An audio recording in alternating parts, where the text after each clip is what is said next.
Interesting question I got asked.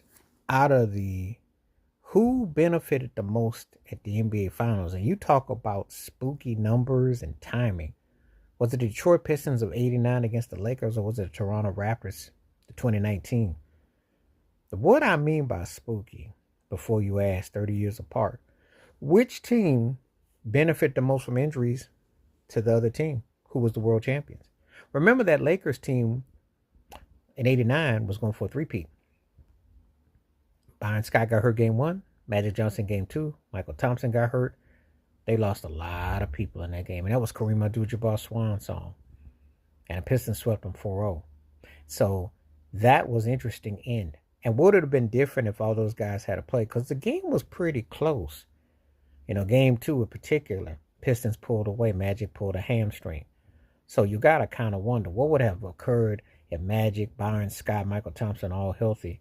Do the Pistons beat them? Or would it have been a 6-7 game series? That's one of them strange things that we always kind of wonder. How much did they benefit from? Because injuries are part of winning titles. That's been part of the lore forever and a day. And this is an interesting one. Because the question is, who benefited more? Was it the Pistons of '89 or was it the Toronto Raptors of 2019?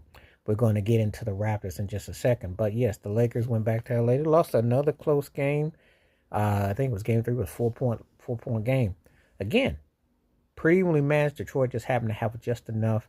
And it did make a difference. Magic tried to give it a go in game three. He was hurt. And they had to shut him down. I remember because it was a pretty sad ending the way the Lakers lost.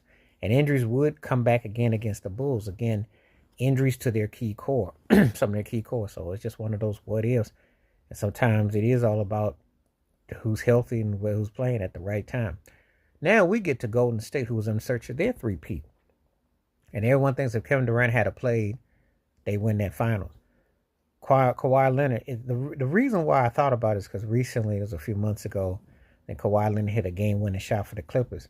And it got me thinking about that kind of role he had and how he beat the Sixers. But then you fast forward to this one.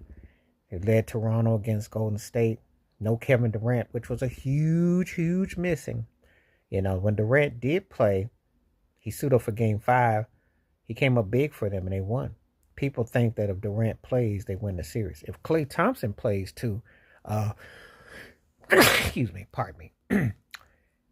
When he played, he was big time Klay. But then he took a unfortunate tumble. Excuse me, pardon me. And it was